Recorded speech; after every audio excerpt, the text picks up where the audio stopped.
from the city that never sleeps.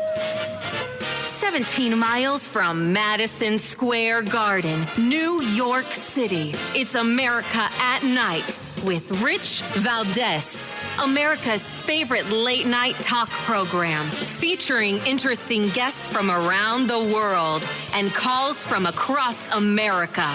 And now, here is your host, Rich Valdez.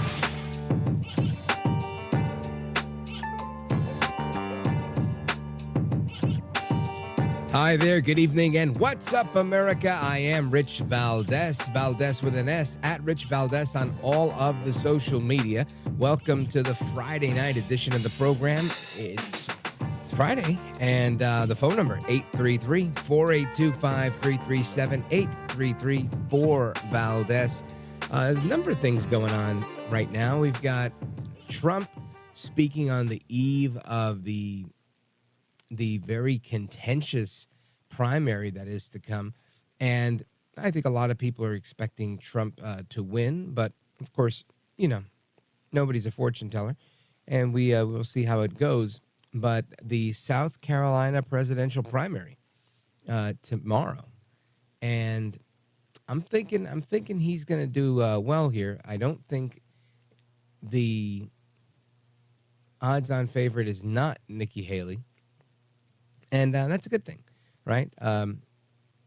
It would be a good thing if she actually won, right? I think then she would.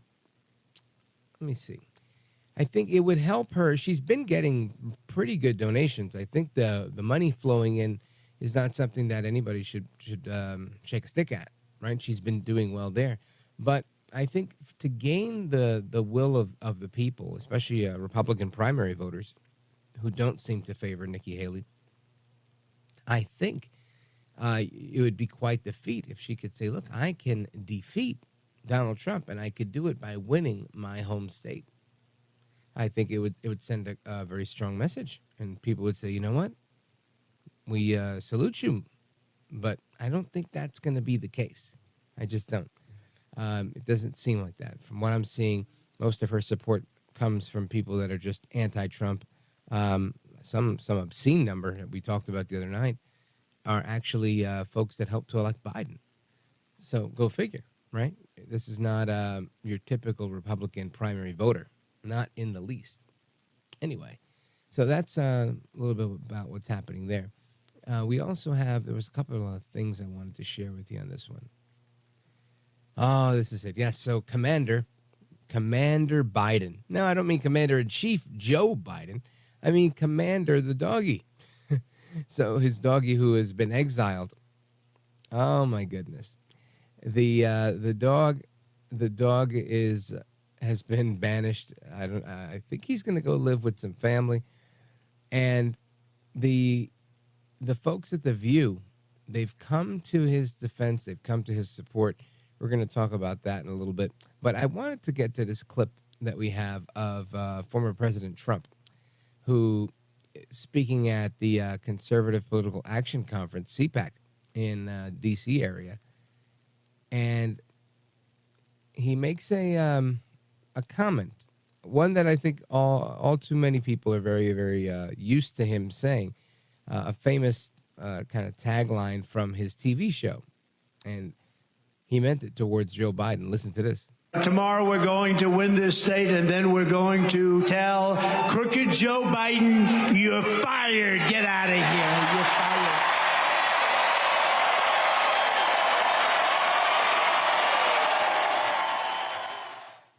Now, of course, Trump is famous for telling people they're fired in his reality show where people had to, really rise to the occasion in order to win.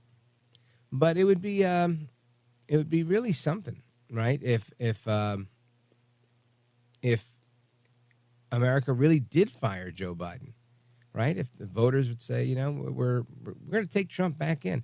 It's not about Trump winning. It's about Biden losing. It's about Biden, kind of paying the price, being held accountable, doing what most of us would do, right? I think all of us have a job, whatever our job is. Some people love their job, some people don't. Doesn't matter. What matters is that you gotta do your job and you gotta do it well. And if you don't, you run the risk of getting fired. You're fired, right? In Trump's words. And I feel like in life sometimes we lose sight of that with for whatever reason. People just they forget what their job is.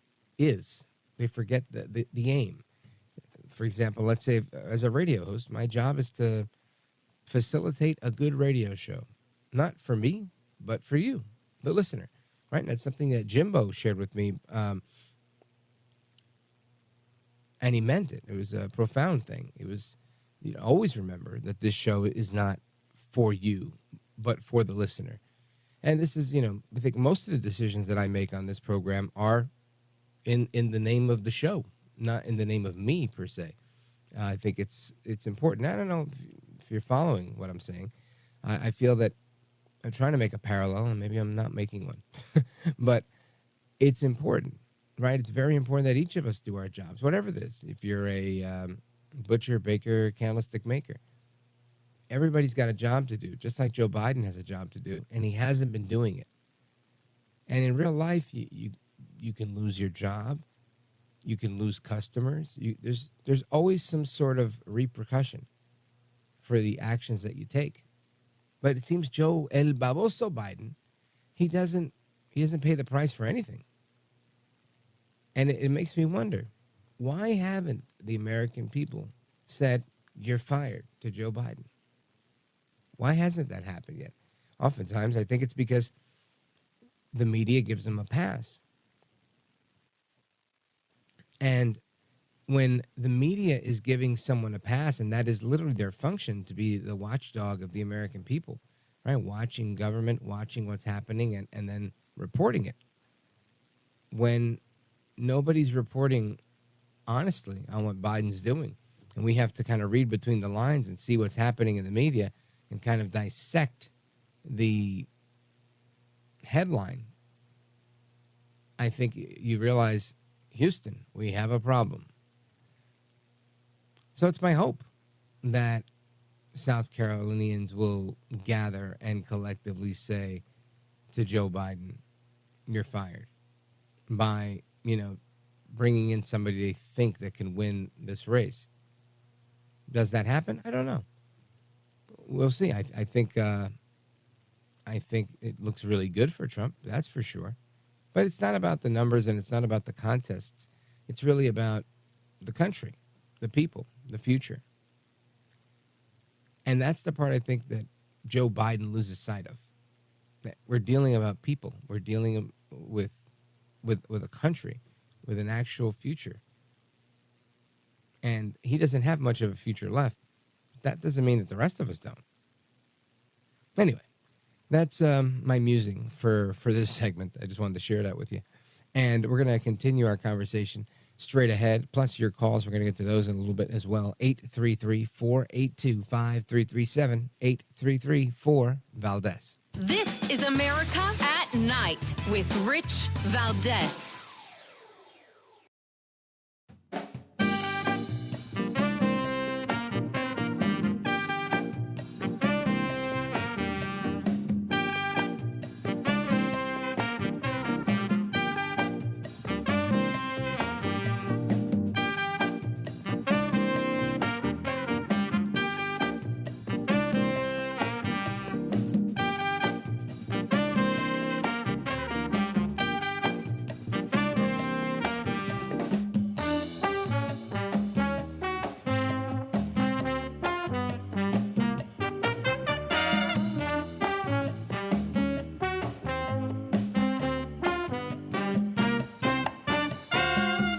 Is America at Night with Rich Valdez.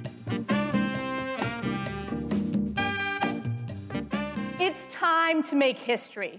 We always say that every election is the most important election in our lifetime, but this election truly is.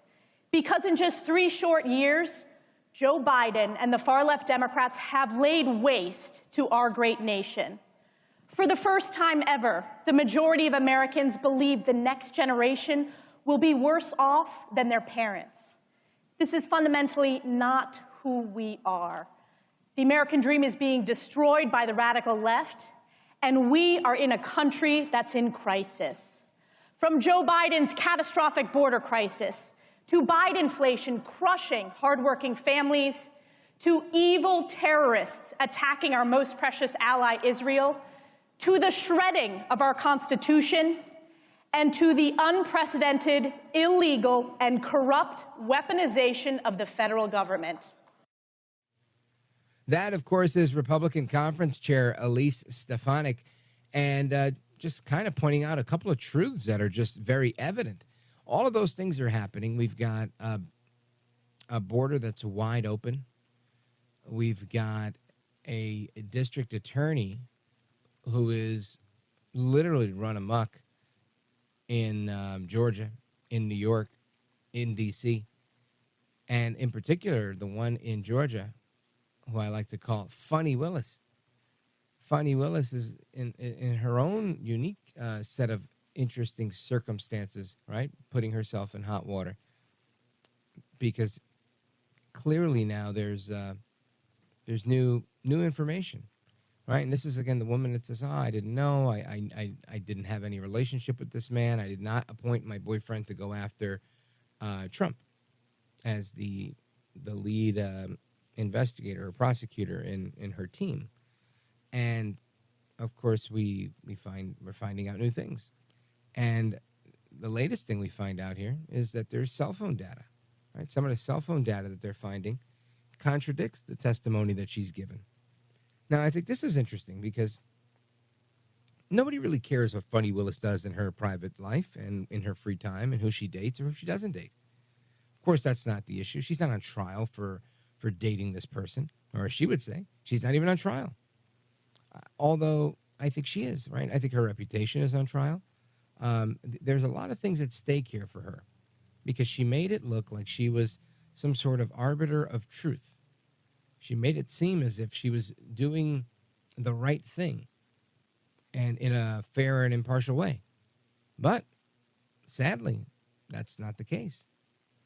So what exactly do these cell phone records show in a nutshell? Well, it seems to show that there's a lot of holes in the claims that she's made, in particular, her and Mr. Wade, Nathan Wade, her alleged boyfriend. And it's about their timeline. They say that they weren't together at a certain time, then they got together afterwards. Now, the lead prosecutor in the Trump case in Georgia, she says that, and she, again, is the district attorney of Fulton County, she says that she started seeing Mr. Wade in 2022 and that he visited her home less than 10 times before being hired in 2021. However, records show that, among other things, Wade spent the night at Miss Willis's apartment long before they said their romantic relationship began. And this is a problem here, right? At least 35 visits to Fannie Willis's condo before the relationship started, according to what they said in court. 2,000 calls and 12,000 texts between Mr. Wade and Miss Willis in 2021 alone. And there were a number of late night calls from Miss Willis. So this doesn't look good for her, at least, from the data perspective. Now, Trump's legal team discovered that these lovebirds called each other over 2,000 times, mostly in the evening, and sent nearly 12,000 text messages during the 11-month period in 2021. Now, lawyers for former President Trump wrote that their analysis, quote, revealed a minimum of 35 occasions when Mr. Wade's phone connected for an extended period of either one of those towers closest to the proximity to Mrs. Willis's home, and in particular the home that is labeled here as the Dogwood address. and he was stationary and was not in transit. I think that's important because there were times where she said, well, he didn't invite me here. Oh, I didn't live there. I own that place, but it's not where I lay my head, to the point where the attorney had to rephrase her question saying, did he visit you where you lay your head? Because she was speaking very circuitously. By she, I mean Ms. Willis. I find it so interesting. So let's see. We continue. Let's see now. On September 11th, 2021, before Mr. Wade was hired, his phone was tracked near Miss Willis's address at 10:45 p.m. It remained there until September 12th at 3:28 a.m., at which time the phone traveled directly to the cell towers located near East Cobb, which is consistent with his routine pinging at his residence in that area at 4:05 a.m. 15 minutes later, he texted Ms. Willis. Then, on November 29th, Mr. Wade's phone pinged a cell tower near his home when Ms. Willis called at 11:32 p.m. However, while that call continued, his phone left the East Cobb area just after midnight and arrived within the geofence located on the Dogwood address at Mrs. Willis's residence at 12:43 a.m. And that was on the following day because it was past midnight, November 30th. And he remained there until 4:55 a.m. So, as this, there's a rapper. His name is Jay-Z. And he has a funny and interesting, like funny and funny haha, very interesting lyric in one of his songs. And he says, men and women lie, but the numbers don't. And this is a good example of that, right? As much as they can say they weren't involved, I don't know how many of you have friends that you solely deal with in the middle of the night between midnight and 4 a.m. Now, I'm not saying it's not possible, but it seems likely that unless these people were stalking each other in a manner consistent with text messages that went along with them getting into the same proximity in the wee hours of the nighttime, then I guess they likely knew each other and were hanging out, to say the least.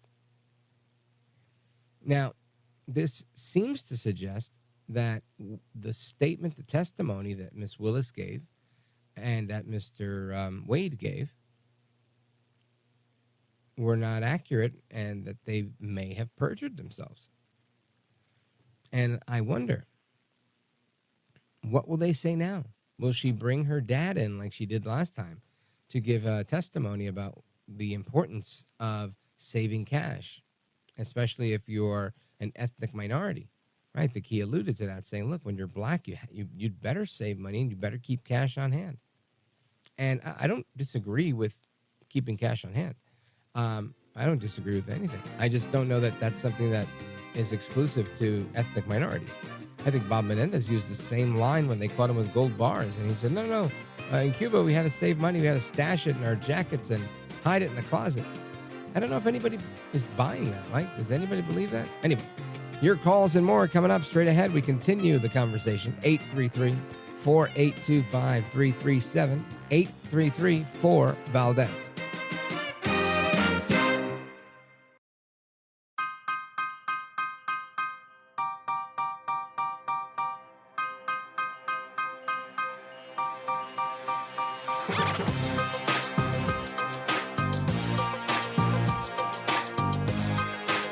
America at Night with Rich Valdez.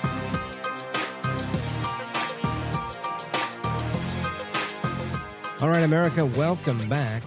And we continue with our conversation on what's going on in America at night. And, of course, your calls, 833-482-5337, 833-4-VALDEZ. Let's go to Stanwood, Washington, KTTH. Check in with Bruce. Hey, Bruce, you're on with Rich Valdez. Go right ahead.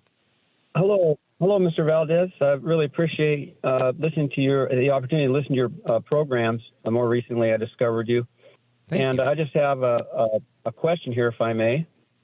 Sure. I'm wondering if the founding fathers of the Constitution ever might have conceived of the possibility that United States presidential administrations and other elected officials could possibly think of instituting foreign forms of government, such as Marxism, against United States constitutional law? And if so, did they possibly include any provision of regulatory agencies of government with power and authority to enforce compliance to the constitutional law for such violations? Yeah, well, I think there's totally a lot of that. So when you look at the way that the Constitution was designed and written, of course, if you have a president that does not meet the standard before an election, they created the entire process of impeachment so that, we could get rid of somebody that we couldn't wait, the full 4 years to get rid of. They've also created a great mechanism called the 25th Amendment to get rid of a president that, lost the confidence of his own cabinet. So, I mean, those are a couple of I'm going to say fail-safe measures that are built into the Constitution. And in terms of, the legal part of it, there's obviously a system of law in our constitutional republic and system that works if we allow it to work, if we're with it. The problem I think that we face nowadays is that we're not with it. We look at things and we begin to pick and choose. And, years ago, the great one, Mark Levin, said something to me, and he may have said it on the air, but I know he said it to me during like a commercial break. And he said, just imagine if every legal document was looked at as a living, breathing document, the way people like to say that the Constitution is a living, breathing document. He said, just imagine your car note being a living, breathing document, or your mortgage. And if that were the case, what ends up happening is that people would absolutely have no power over anything, because the bank or whomever is the other party to these deals would say, we don't have to honor that because this is a living, breathing document. And, your new interest rate is this, or we're only covering that. And that's just not how things work. So we have plenty of laws in place. I think what we have to do is enforce those laws. And it starts with people actually voting and picking the right people. And if, like I said in my opening, I think it's high time that the American people look at Joe Biden and say, collectively, you're fired. Bruce, thank you for your call. I appreciate it. Bruce in Stanwood, Washington, KTTH. And straight ahead, we're going to come right back. Our guest, Congressman Keith Self. This is America at Night with Rich Valdez. Call now, 833-4VALDEZ. That's 833-482-5337. 833-4VALDEZ. That's Valdez with an S.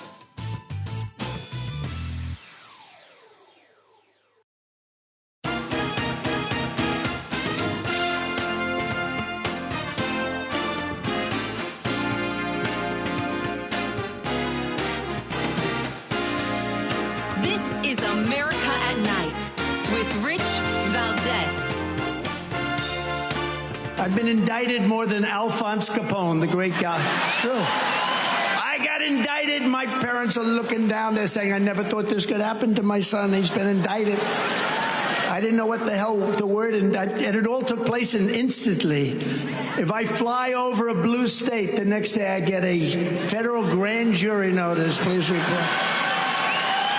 And they indicted me on bullshit. It's all bullshit. Of course, that's the 45th president of the United States, Donald J. Trump, at CPAC, sharing a few thoughts on why and how he gets indicted. And obviously, while that's humorous, overall, this is not humorous. Overall, we have a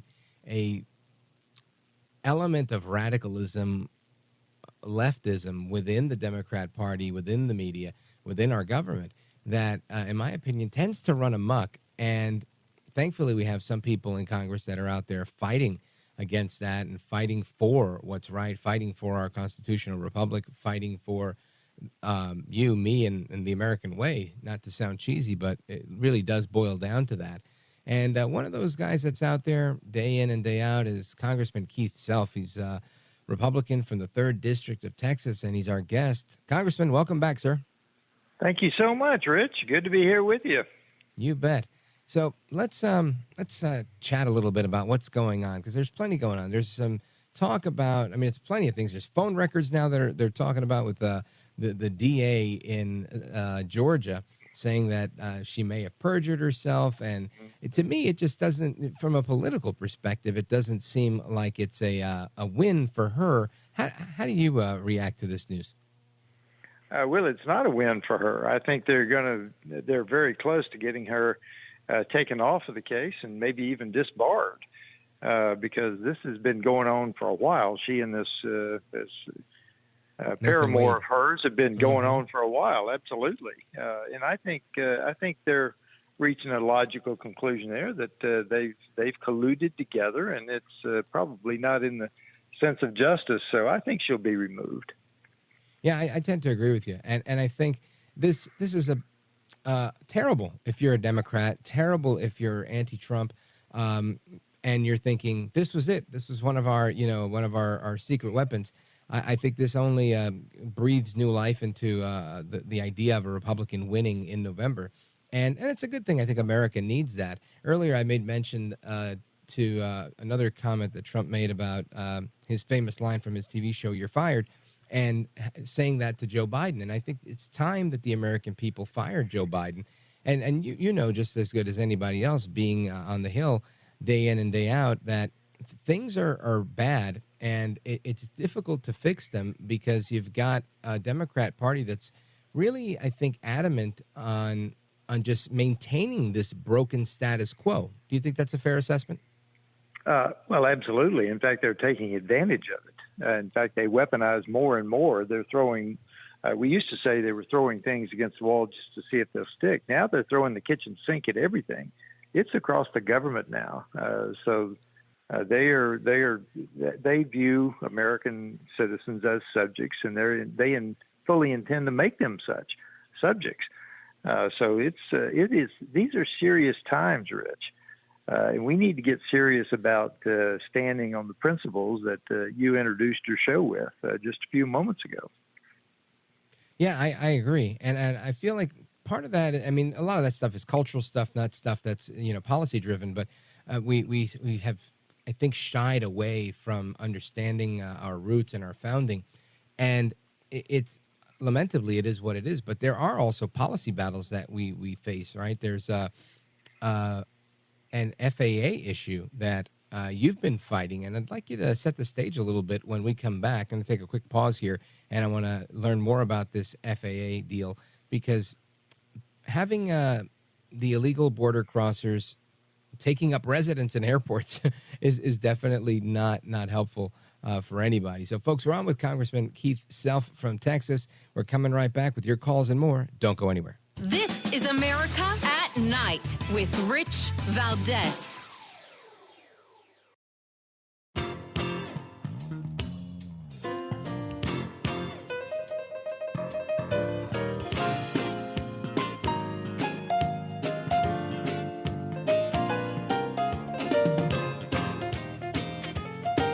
I want to listen to you, Rich, all the time. America at Night with Rich Valdez.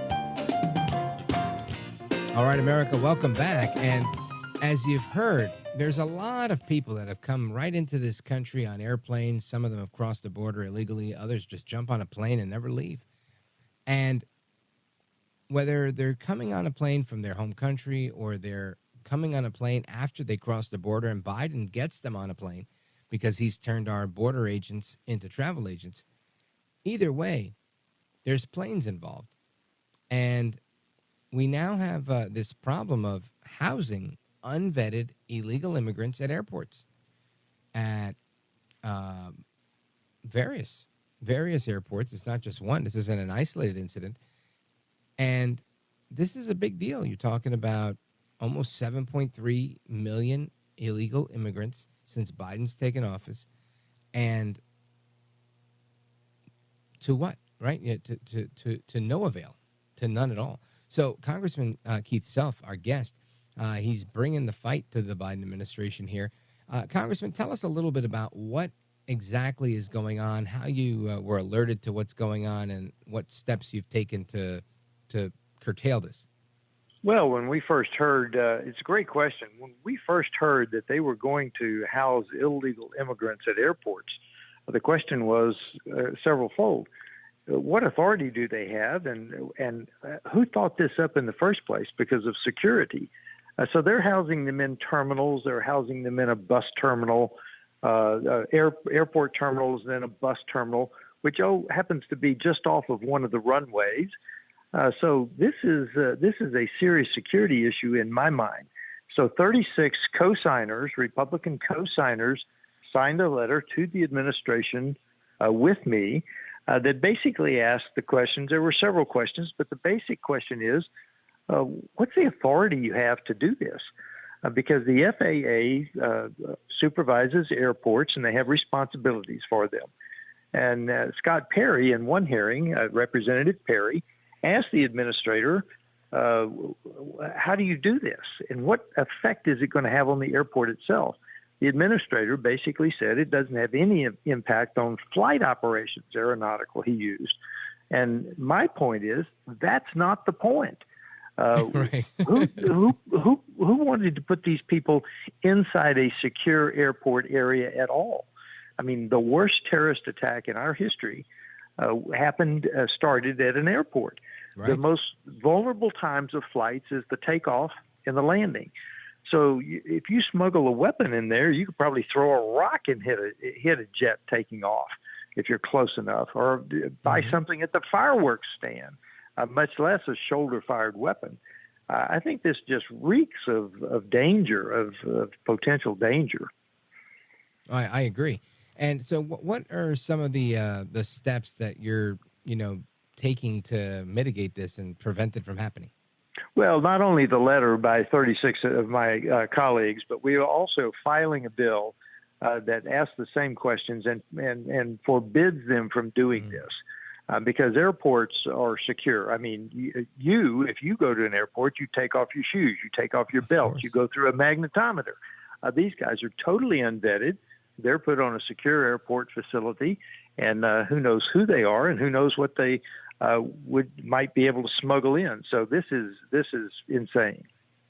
And Congressman, this is one of those things that I feel like you're seeing what could potentially be an unintended consequence. I'm sure somebody somewhere, to give the benefit of the doubt, thought, oh, this is a great way to house people. We're putting them on a plane anyway, so might as well, put one of these little tent cities here. And I'm not sure if you've seen this footage, but I see it all the time. The one that's in Queens, Randall's Island, it looks like a nightmare. It's like a zoo. It's horrible. When the police have to effect an arrest there, it's 8, 9, 10 officers trying to get one person out of there, and it looks like it's a mutiny every time it happens. They start throwing things at them, and when it's quite a sight to see half a dozen police officers trying to get one person into custody, and it really makes you think, we're outnumbered in these facilities, and I don't think we should be creating more of these facilities, but yet that's exactly what the administration seems to be doing. Well, yeah, I mean, we've had school kids kicked out of their schools so they can house illegal immigrants. We've had them put up in hotels. The government is basically leasing hotels to put them up in. So they have a housing problem, which tells you we've got a major problem with illegal immigrants in some of the sanctuary cities, because that's where most of them ask to go when they come across the border and talk to the Border Patrol. Now, Congressman, one of your duties in Congress is to serve on the House Foreign Affairs Committee. And we recently we heard spokesman John Kirby, the White House National Security spokesman, discussing sanctions and new sanctions on Russia in the wake of this Navalny killing. Listen to this. These include a major cog in Russia's financial infrastructure, more than 24 third country sanctions evaders in Europe, East Asia, Central Asia, and the Middle East, and hundreds of entities in Russia's military-industrial base and other key sectors to cut off funding for Putin's war machine. You can expect more from the administration with respect to holding the Kremlin accountable for Mr. Navalny's death. Today was just the start. Of course, again, that's White House National Security spokesman John Kirby on the teleconference today. Congressman, when you hear that, is the administration doing enough? Is this lip service? Is it more of the same? Well, it's virtue signaling. We've had sanctions on the Russian oil and gas industry for years, and frankly, they found ways around it. They are selling their gas and oil to nations around the world that don't care about our sanctions, and they'll probably find a way around this as well. So this is virtue signaling by the administration, trying to say we are doing something. And I don't think it will be effective because a lot of the world doesn't fear us anymore. They don't respect us anymore because of Biden's weak foreign policy, and because they don't fear us, they don't respect us. They won't abide by our sanctions. So we can put the sanctions on. We can say we've done something, and I think it will have very little effect because other nations will help them get around it. Yeah, and this seems to be an ongoing problem with I think our foreign policy, where we create these toothless sanctions. And I don't think they're all toothless. I think there's some times where they're very effective. But in this situation, I don't think it's a very effective tool, the way that we're applying them. Now, Congressman, we have this South Carolina primary tomorrow. Do you have, can you handicap that for us? What do you think is the outcome? Well, all I can do is listen to the news like everybody else does. I don't have any insider information, but I think it'll probably, President Trump will probably thump everyone there, and I think he'll come out of it. Whether Nikki Haley decides to stay in or not is the only question remaining. Mm-hmm. And if she does stay in, to what end? What's the goal? What's the strategy? I wouldn't understand, but I understand that may be one of the outcomes. But Trump's going to win it easily. Yeah. And the only other question I think that raises in terms of politically looking at 2024 is Biden really going to be the nominee for the Democrats, or do they pull a switcheroo and throw somebody in at the convention? What are your thoughts? Well, I think that everyone thinks that Biden will not run, but I think the key to this question is Jill Biden. And I think that she would have to be drug out of the White House by her hair with her fingernails carving rivers on the floor, on the concrete floor. So I think that's I think he'll probably be the nominee unless something else happens. And I mean, everybody sees this decline, but so I think that Jill Biden is the key here, because remember, right behind him they've got Kamala. And that's an obstacle that unless they handle it at the convention, I don't think they can get over. Yeah, well put. Everybody, Congressman Keith Self, Texas 3rd District. Congressman, let everybody know how they can keep up with the work that you're doing. Love for people to sign up for my newsletter at keithself.house.gov, keithself.house.gov. You get a weekly email, get most of my speeches on it, my interviews, and other information as well. Outstanding. Well, Congressman, you are a gentleman, a scholar, and a patriot, and I thank you for being here. Godspeed to you. Thank you, Rich. Thanks for having me on. God bless. We'll be right back.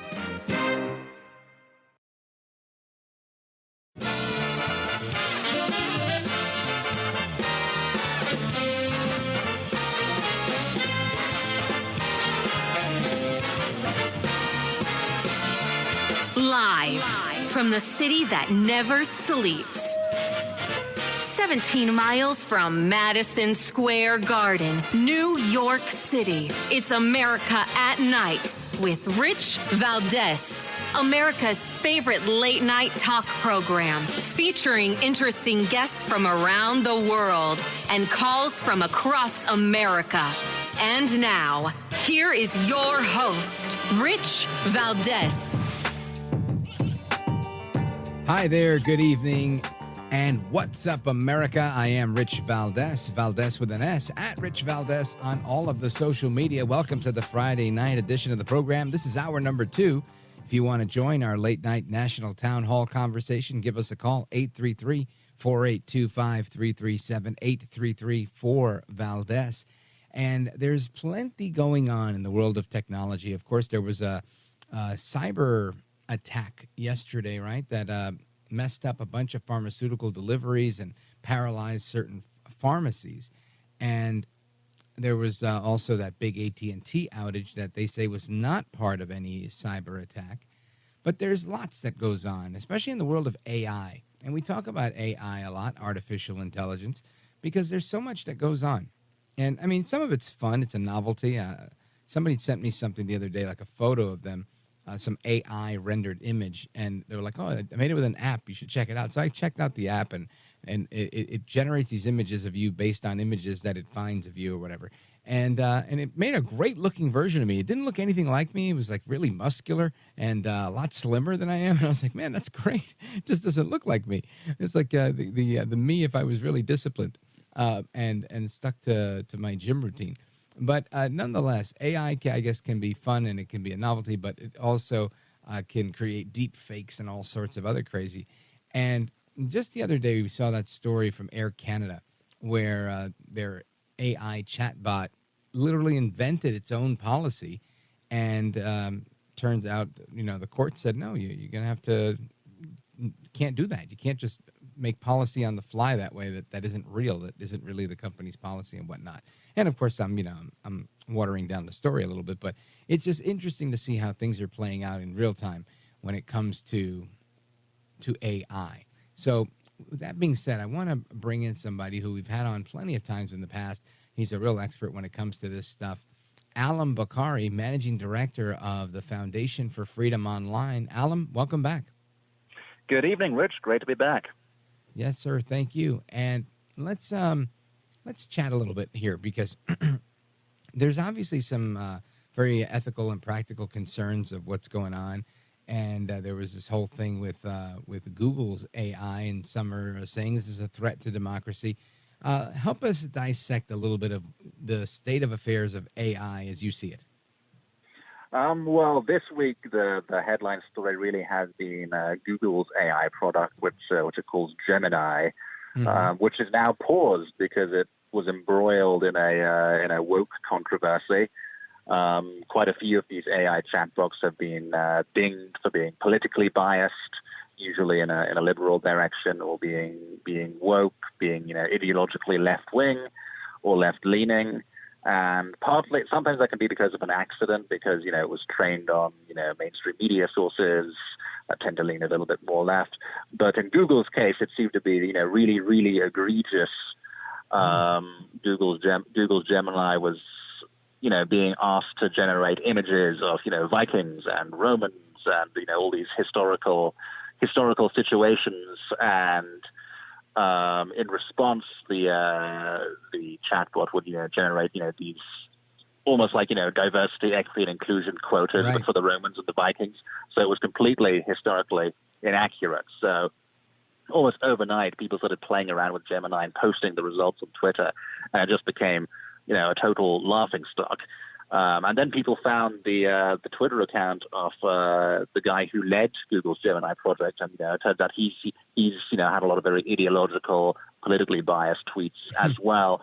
So the whole story really gets to the heart of something that's been plaguing Silicon Valley for half a decade, which is allegations of political bias, allegations of putting ideology above creating good technology, or creating technology that creates the results that users wanted to create. In this case, Gemini was actually refusing to carry out tasks that its users were asking it to do because it had this pre-baked ideological bias in it. And in response, Google has now paused the project and saying it's going to fix it, which is interesting. It's kind of different to how tech companies were handling things just 3 or 4 years ago, where they wouldn't even admit that that these biases were even there, or that they were a bad thing, or that they were causing problems. There seems to be a bit of a tipping point now, with the public seems much less patient with political bias in tech products, and Google's taking the heat for this in a way that they haven't done before. But, they've been involved in controversies quite similar to this for, at least half a decade. Yeah, well, it's funny, Allum Bokhari.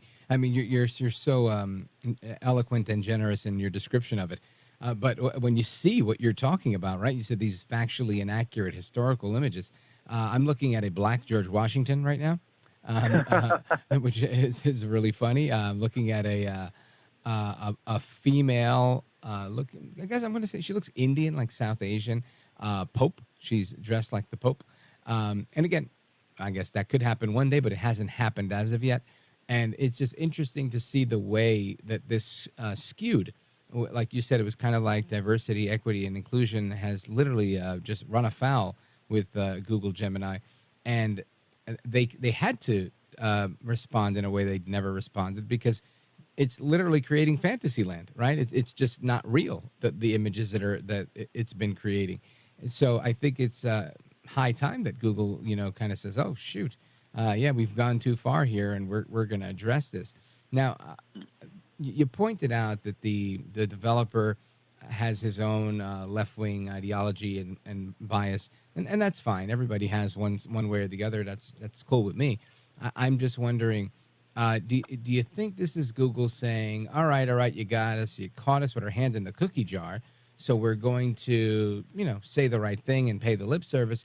Or do you really think that they're, repentant in a way where they're going to say, we really want a good chatbot. We really want a Gemini to be the best AI ever, that it can be accurate or as close to accurate as possible. What are your thoughts? Well, it's quite an interesting story for me, because this is the first time I've really seen Google apologize for being too woke. They've always sort of doubled and tripled down in the past. Right.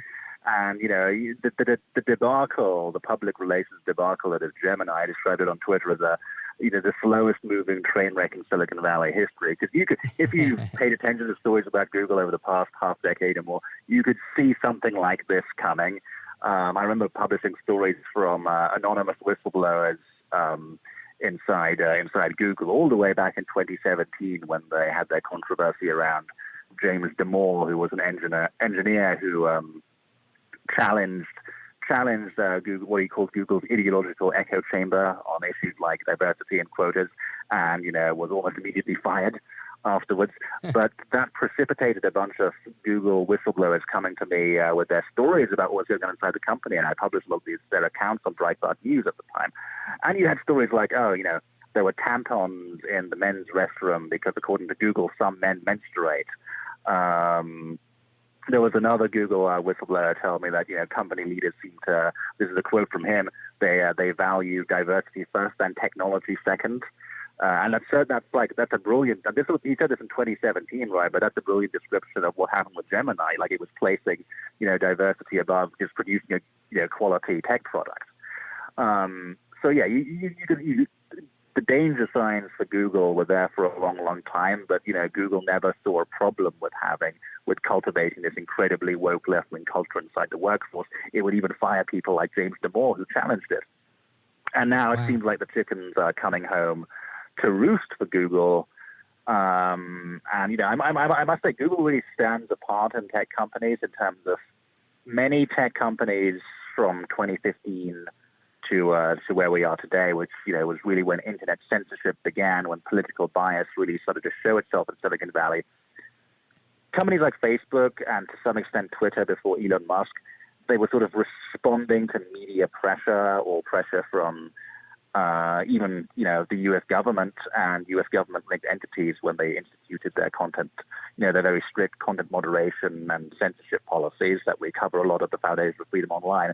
But Google was unique in that everyone from the leadership down just embraced censorship and embraced the idea of being politically biased. They weren't forced into it by the media.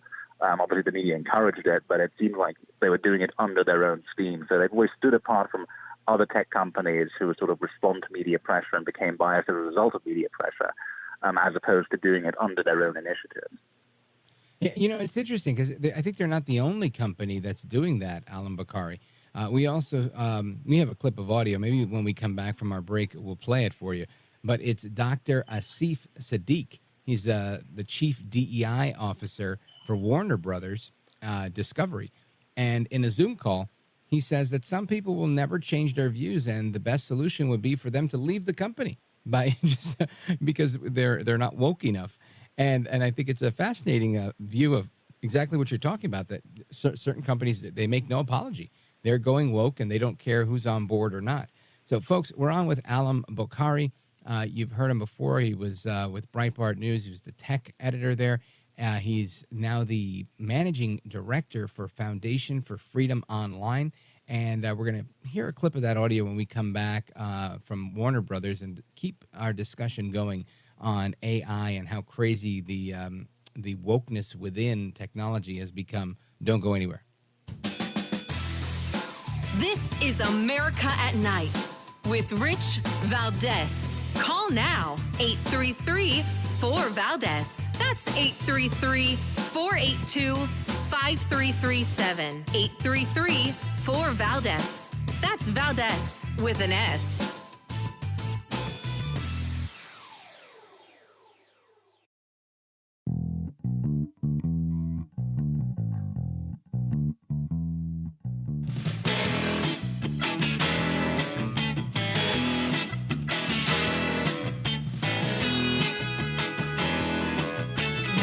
America, this is Night. This is Rich Valdez. Even beyond leaders, there's always those few people who you'll never change. You'll never convince them. You can try for up until the end of eternity, and it will still not happen. We waste so much energy doing that sometimes as individuals, whether you're in a leadership position or in a team and so on. Focus on the ones who want to change, because that way you start changing culture. And if you change culture, hopefully those people who don't want to come around will start saying that this place isn't the way it used to be, and they'll leave themselves, which is great. So I think it is about how much of your energy you consume on some of those things. And this point has come up a few times earlier as well, that rather than focusing on those things that you can't impact or you can't change, focusing on the things you can impact and you can change. Again, that is the voice of Dr. Asif Sadiq, the chief DEI executive of Warner Brothers Discovery, in a Zoom call, saying some people will never change their views and the best solution would be for them to leave the company.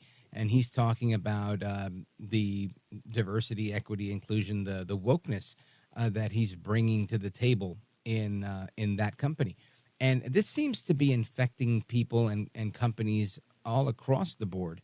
Our guest, Allum Bokhari, managing director of the Foundation for Freedom Online. When you hear something like that from Dr. Asif Sadiq, what are your thoughts, Allum? Well, my first thought is that it goes both ways, right? So Dr. Asif is probably talking in terms of marginalizing and getting rid of people who don't accept the DEI agenda. But I'm thinking of examples like Coinbase, the cryptocurrency company. I remember a couple of years ago, their CEO Brian Armstrong put out a policy saying there's going to be no politics in the workplace. There's going to be no activism, and this is obviously not taken well by journalists who like woke activists pressuring companies to become more woke, and quite a few people left the company. Armstrong actually. I believe he gave an offer for people who didn't like the new policy, a very generous severance package, and some employees took it.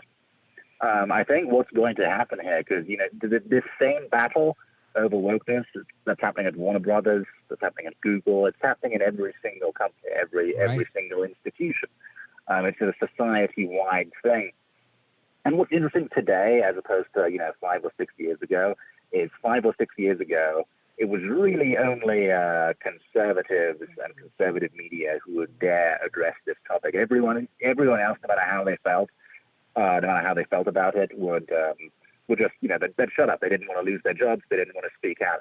Now it really seems that there's a critical mass of people across the political spectrum, of people who, conservatives deserve a lot of credit for being on this, way before anyone else. And, Breitbart's a great example of that. Many other great examples too. But now you see people who aren't that political speaking out. They're not afraid to speak out anymore. Lots of people in tech, venture capitalists. Just today, actually, there was a chap on Twitter I think Sean McGuire, that's his name, and he's a partner at Sequoia, which is one of the biggest venture capital firms in Silicon Valley. And he was coming out with a story about when he was at Google.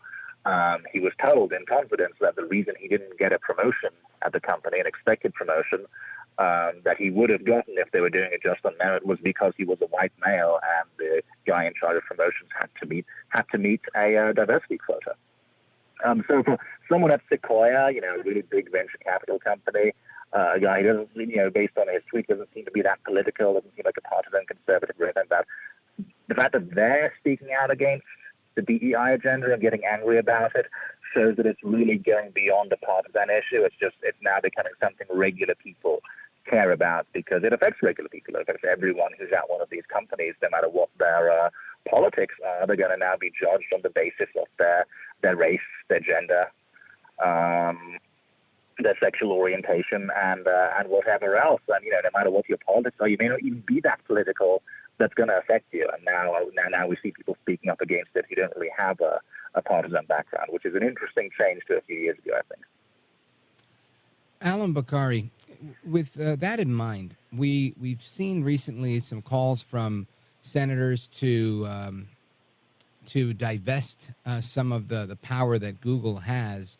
What are your thoughts with respect to this breaking up Google and their search bias? It's definitely something that's worth keeping an eye on. I think Google's wokeness is easy to laugh at, but when you consider how many people rely on Google for searches, searches about political candidates, they searches about the news, they have an enormous influence on elections, and the countless examples of Google simply erasing disfavored news sources in their search results. You can actually go to the Foundation for Freedom Online, look up an article called Google's Plan to Vaccinate Your Mind. They're actually, for a while, they've been researching advanced censorship techniques that they call pre-bunking, which is essentially identifying people who they think might become radicalized. Obviously, radicalized is a very broad definition, often used in the present day to refer to people who have, ordinary right-of-center opinions, and sort of identify them, intercept their search results, and then redirect them to information that's favored by Google and Google's ideological allies. So they're actually researching the next generation of censorship techniques, the next generation of nudging people's political opinions in the way they want to nudge them. And I think it's dangerous for a company that big to have so few limits on what it can do. Yeah. Well, Allum Bokhari, the music means they're kicking both of us out of here, but I want to make sure folks have your website. It's Foundation, F-O-R, Freedom Online, foundationforfreedomonline.com. Check out the website. It's a great resource. Allum Bokhari, thank you, sir. I appreciate you. Hope to have you back on soon. Don't go anywhere, folks. We're coming right back.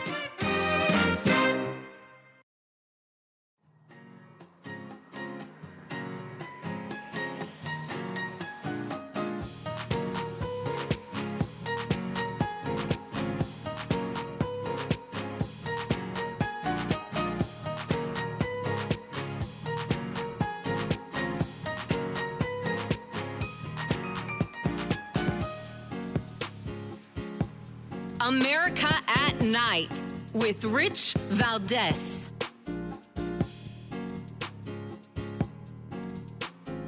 But we have lines going all around the block. They're going all around this block. They've never seen anything like this one. I just want to tell you, I've wanted to do this for a long time. I have some incredible people that work with me on things, and they came up with this, and this is something I've been talking about for 12 years, 13 years. And I think it's going to be a big success.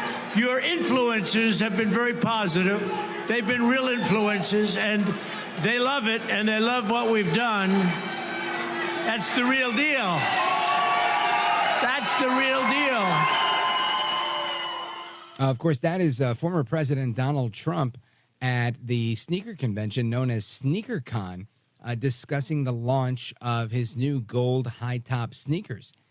Saying it's the real deal. Now, President Trump went on to encourage all of the young people that were there to get out and vote. Listen to this. Go out and vote, right? We have to go out and vote. We got to get young people out to vote. And you're going to vote, and we're going to turn this thing around. This country's not doing so well. We're going to turn this country around fast. We're going to turn it around fast. And we're going to remember the young people, and we're going to remember Sneaker Con. You know that. Now, of course, we have lots of opinions on this, and one of the opinions we're going to get on this is from the designer of Potro. He's also the former style editor at Forbes magazine. He's a fashion journalist for a really long time. And Joseph DeAcetis, he is a gentleman, he's a scholar, and he's our guest. Joseph, welcome. Oh, thank you. Thank you for having me. It's my pleasure. Now, Joseph, I failed to mention that you're also the founder of StyleLujo.com, a wonderful website that covers all of the different topics in fashion, and I think it's fantastic. I recently had the good pleasure of being at Joseph's presentation at New York Fashion Week, and it was a really, really, really good time. Now, Joseph, let's talk a little bit about your take on this. This is your world, and I got to tell you, it came as a surprise to me. You know, I didn't see this story until like Sunday. The sneakers came out on a Saturday. By then, they were sold out already. I didn't think Trump was going to be launching a pair of sneakers, but they seem to be incredibly well received. And you put a story out about it. Tell us more. I did put a story out about it. Well, I was putting a story out about sneakers in general and the ones that were selling the best. And before I finished the story, we got the news that Trump had launched the Never Say Never sneaker, and it sold out immediately. Not only did it sell out, they were going on eBay at $2,500 per pair, and once they sold out, and now they're up to $45,000. So I found it to be very interesting because he is a great, excellent businessman. It was a wonderful marketing strategy, and sneakers are nice, but it was more than that for me. It was I wrote about it from a cultural revolutionary standpoint.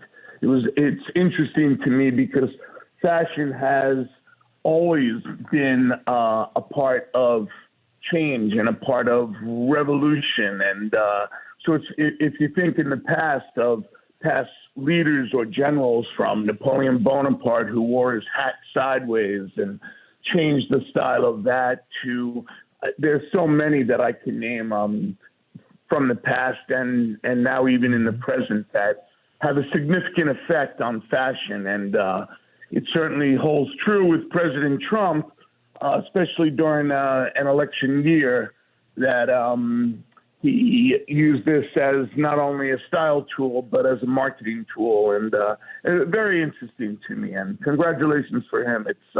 He made big waves. There were apparently lots of cheers where you couldn't hear him speak, and there were boos as well. So I just reported as I saw it. Yeah. No, and I agree with that. I think that's whenever Trump does anything, that's the case, right? There's always somebody cheering and somebody booing. He doesn't escape really the criticism. He's an interesting topic, and his wife, I feel, is probably the best first-dressed lady of style in the history of first ladies. Even better than Jacqueline Onassis. They're different times, of course. But I agree. I mean, she's incredibly she has style and elegance to her looks, and so it's interesting to see where this will all go. Yeah, I'm looking at, and I agree. I think it's even if it doesn't go further than here, the fact that this limited line comes out, it sells out very quickly. It's going for more than most people's cars cost on eBay. It's remarkable. Yeah, I'm thinking there's no way I'm getting a pair. That's the sneaker world. I mean, I think he brought the sneaker world to an audience that to the general public, I would say, in America. That this has been going on with sneakers, but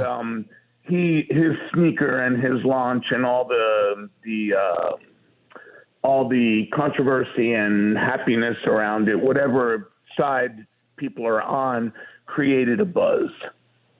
Right. And I also think the aesthetic of the actual sneaker, right? It's this high top, almost looks like a Nike Air Force One, but it's got this American flag emblazoned across the top, the big T on the side. I have to and tell it's gold. you, I like it. Yeah, I like it too. Style. I was talking to a fashion expert yesterday who was very anti-Trump, and so it just goes. Some people just dislike anything that he's related to, and they said they said it's not fashion. I said, actually, it is. You can't say that it's not fashion because it is fashion. Well, let people say what they say, but I do think the style of the sneaker is nice. It's pretty cool. I agree. For a golden sneaker, right? I don't think I'd ever like a golden sneaker, but I happen to like that one. I think it's the flag that does it for me. But we look at that and we look at the world of fashion overall. And you just had your presentation at New York Fashion Week for your brand Potro. And Potro is the Spanish word for a young horse, like a foal. And of course, you have a very, I'm going to say, like rancher type of vibe to your line, which very reminiscent to what you would see on Yellowstone for those who watch television, a really kind of a Western look. How did you tell us a little bit about the transition that you made from being the style editor at Forbes to jumping in and designing your own line? Yeah, well, I was a style director at Forbes, and before Forbes, I worked at Playboy as a style director. Playboy did have clothing on the fashion pages of the publication, so and you couldn't show anything. It was like a regular magazine, my part. And before that, I was at Esquire, and so throughout my career, I tried to several times launch a company, and other fashion editors have done it as well. And Potro just hit it right. It's the right market. It's the right time right now. We hired, a partner, a co-founder now, is 20-year-old Eli Morales, and he's part Cuban and part Puerto Rican, and he lives and breathes the Latinx lifestyle. And I feel like we're going to have a force going forward, and a good team put together. As far as this look of Yellowstone, we were before that. Potro was always the essence of rugged sophistication. Eli and I have some really good ideas coming forward. This show was put together very quickly, but what we have coming forward for the complete collection is to showcase the Latinx, the successes of the Latinx population in America. There's so much culture that comes from the Latino community. A lot of people don't know that the first city in America was St. Augustine, which was a Spanish city in Florida. And the history, both good and bad, of colonists and Spanish settlements, and at one time the Spanish territories had Texas and California and Arizona all the way up to Colorado. Well, Eli and I are going through history and heritage and taking that heritage and that rugged lifestyle and developing things that happened in the past and how the Native Americans gave us influence on style and fashion, and how the Spanish came to the Americas and gave influence of their cultures and fabrics and knitting possibilities. And so we're very excited about it. We had some big celebrities attend the show this year. In fact, former CNN broadcaster Don Lemon attended, and we had Guanes, who's a Puerto Rican singer and singing sensation, I should say, with 6.5 million followers, and his wife is 50 million followers. And we styled him in Potro, and I'm very excited about it right now. I think it's the biggest growing market in America, And Eli and I are about to show the world what we have in store for developing this company. We want to go big. We want to be big as Ralph Lauren and Calvin Klein and Tommy Hilfiger were in the 70s. Outstanding. Folks, we're on with Joseph DeAcetis. He is the founder of Style Lujo and the designer behind Potro. And we're talking about Hispanics in entrepreneurship and the story of the launch of his company. And we're looking at it through the lens of fashion. And we're going to continue that conversation straight ahead. Don't go anywhere. This is America at Night with Rich Valdez. Call now, 833-4-VALDEZ. That's 833-482-5337. 833-4-VALDEZ. That's Valdez with an S.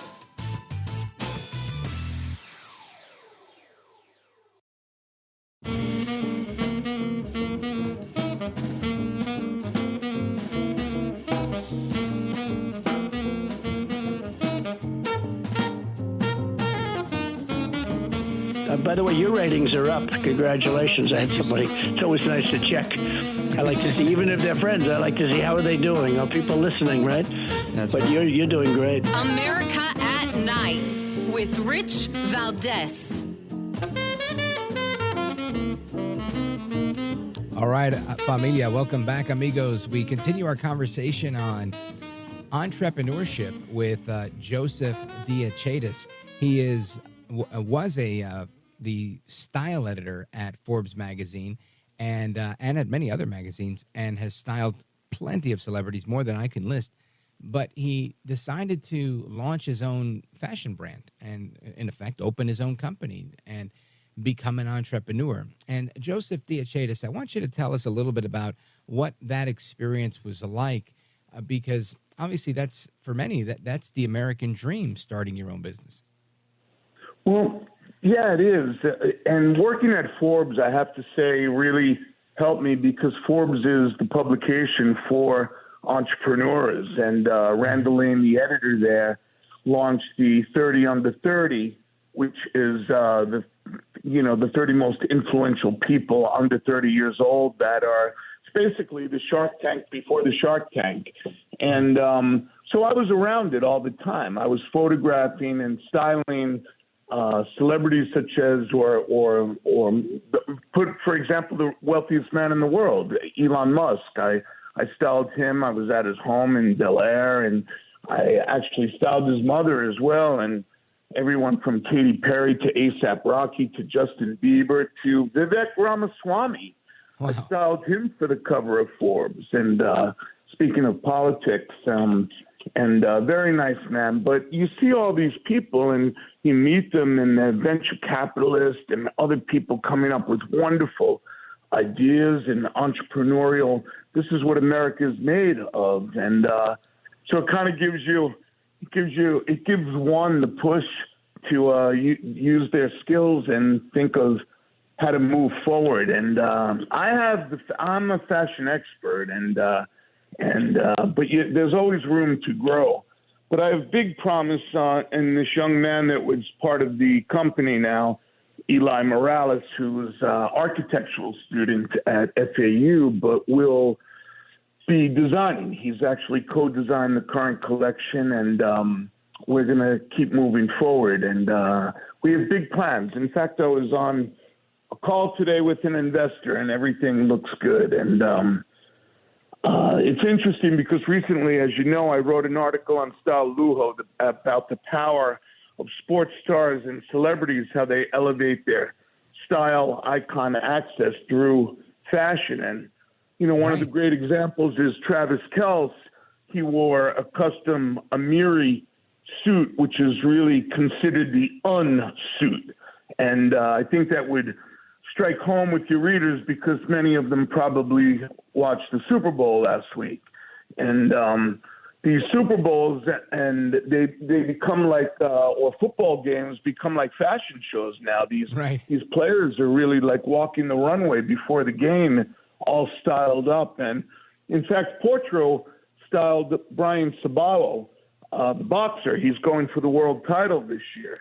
And Eli and I hired Alvin Surreal, a Miami-based artist, and he hand-painted the back of the jacket that you saw at the show during Fashion Week with Native Americans, and there was also Longhorn Bulls, and they're one-of-a-kind paintings. And Brian Sabalo actually wore it during a benefit. It's called the Blue Jacket Initiative in New York. It's a multi-fashion show designer where he was also styled in LBM and Zenith watches, but we used that jacket for the show as well. But my point is that you see like Oscar Isaac wearing Fear of God, or Travis Kelce, Timothy Chalamet is wearing Gucci, and these celebrities have really become they're like walking billboards. They're like walking billboards, exactly. Yeah. But Joseph, stand by right there. I want to remind the audience that we're on with Joseph DeAcetis. He is the CEO, the founder of Style Lujo, editor-in-chief there, and, of course, the founder and designer at Potro, Potro. And excellent line. I think you should check it out if you're into fashion. For me, it's the story. It's the story of going from being the style editor to becoming the fashion designer and just kind of going full circle in the industry. It's a real American dream. Folks, we're coming right back with Joseph DeAcetis. Don't go anywhere. This is America at Night with Rich Valdez. Call now, 833-4-VALDEZ. That's 833-482-5337. 833-4-VALDEZ. That's Valdez with an S.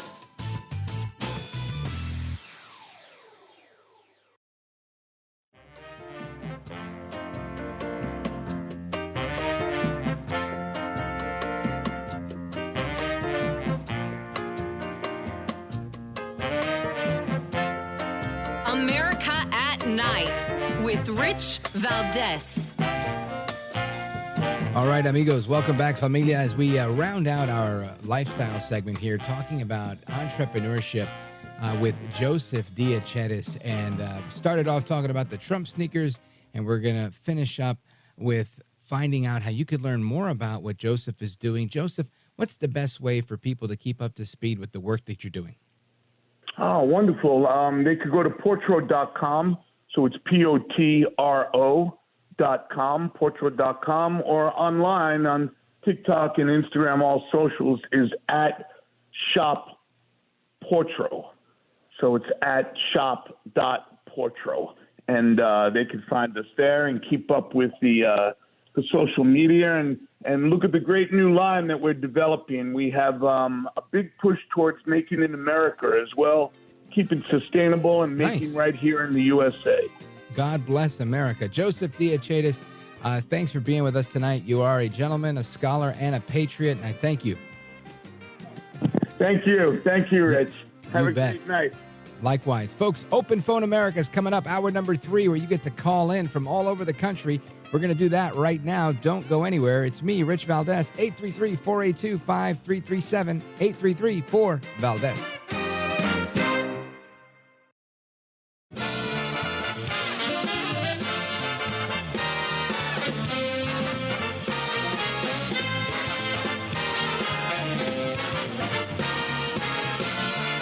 Live from the city that never sleeps.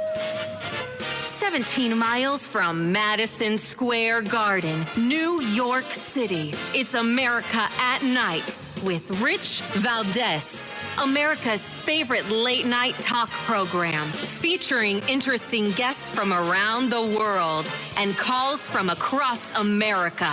And now, here is your host, Rich Valdez.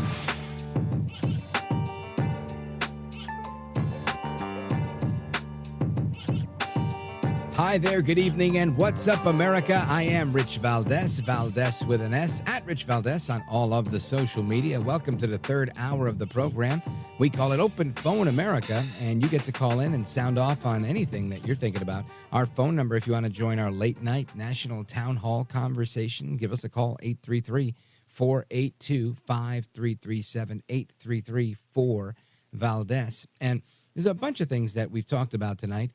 We've talked about the border. We've talked about Trump. We talked about Trump sneakers and how they sold out. We've talked about the entrepreneurship that goes into being a fashion designer. There's just so many things. The AI debacle that we have, where Google's AI bot thing is just going crazy and making images of George Washington as an African American, the Pope as a black woman, or an Indian woman, a woman of color. And again, there's nothing wrong with the Pope being a woman of color. I think if a woman can in fact become a Pope, I think that's part of the inaccuracy here. Is I don't think women can serve in that type of ministry within the Catholic Church. But what do I know?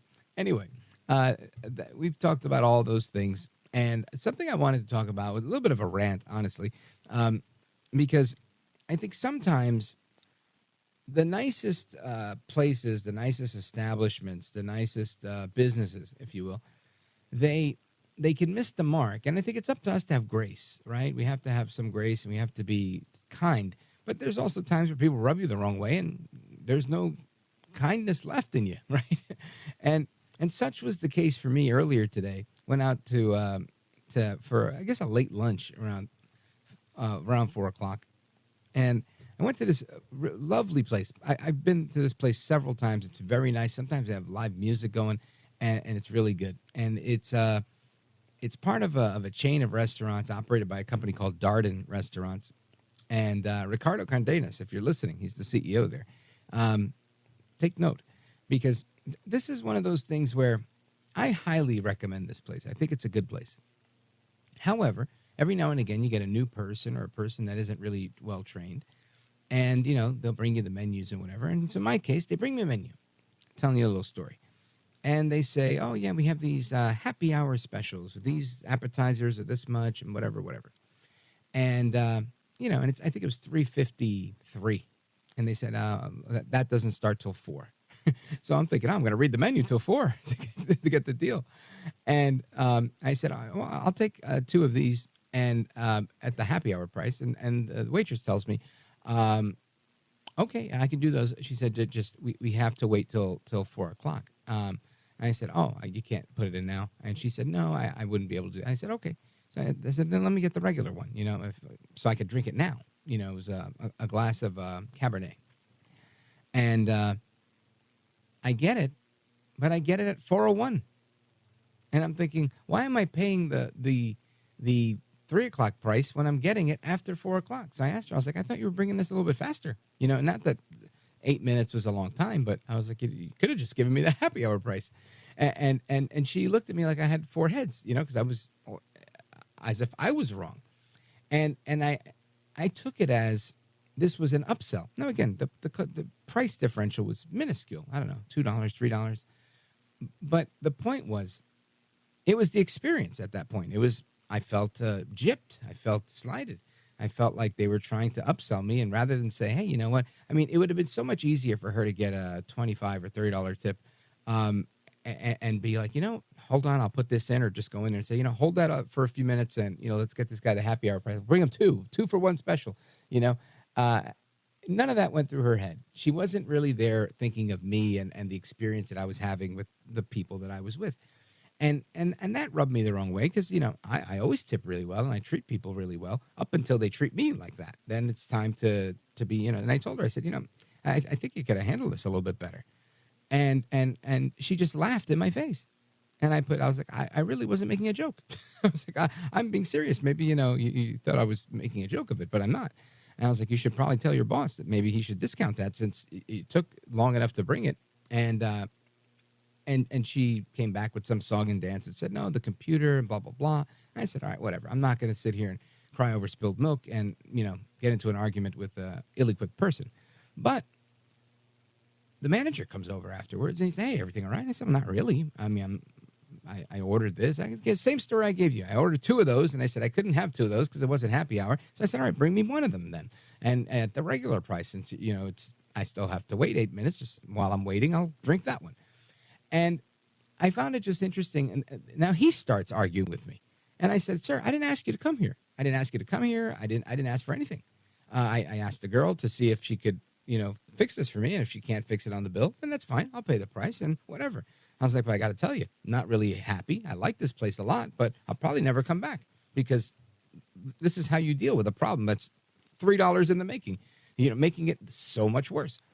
And again, it's not about the money. It was about the experience. You go out, you want to have a good time. So I say all of that to say, it's amazing how we sometimes miss things, right? The devil is in the details. This has nothing to do with that story per se, but I think overall in life and in politics and in culture and in everything that we talk about on this program, it's so important, I think, that we pay attention to the bigger picture, right? So many people want to split hairs with Joe Biden and, but he did this and he did that and he did that, or we've got this number or this poll or this, and that's fine. Great. Kudos to you, Biden, that you didn't ruin everything. 95% of what you did is horrible, and you got 5% of things that you didn't break. And I should be excited? No. I think sometimes you can't lose sight of the bigger picture. You can't lose sight of the fact that you're throwing out the baby with the bathwater because you're defending your position on something that's indefensible, in my opinion. And that's what we see here, right? Everybody's here saying, well, these people are coming here for a better life, and they're just trying to make it in America. That's fantastic, but guess what? You've got people that are coming to this country and overrunning our system. People that are killing people, people that are shooting at police, people that are not making our community better or safer, right? That's just one example or three examples as it pertains to immigration. But when we lose sight of the bigger picture and we get into these little tit-for-tat things to defend our own position, and lose sight of the fact that maybe I don't go back there anymore, and I used to go there all the time, and with several people, that's how you hurt your business. That's not how you help your business. And like I said, Bahama Breeze, I love this place. It's great. They have nice music, but ultimately, I probably won't go there. There's a lot of other options, and I'll probably explore those options. Why? Because of one person that was ill-equipped and decided to get into a pissing match with me, and then bring a manager to come over to fight with me too. I didn't even want to fight with the guy. I wasn't even making a big deal about it. So, and it made the time that I spent there just a horrible time. I probably had a scowl on my face the whole time. And you spent 3 hours with me every day. I laughed through most of the show. I'm a pretty jovial guy. But when people bring out the worst in you, the worst will come out. And that's what happens when we focus on what doesn't really matter and pay attention to things that we shouldn't pay attention to instead of focusing on the bigger picture. So my advice to Joe Biden or Rick Cardenas or anybody else who's in charge of something, focus on the big picture. Because when you focus on the little picture or you become myopic in your view of things, you end up losing. And in America's case, if Biden loses, it's probably good for all of us. We'll probably have a better economy and a safer country and more stable foreign policy. But there's always a lesson to be learned in these things. Anyway, that's my thought for opening up the show. I'm going to come back to your calls and more, and I've got a bunch of stories. Don't go anywhere. This is America at Night with Rich Valdez. Call now, 833-4VALDEZ. That's 833-482-5337. 833-4VALDEZ. That's Valdez with an S.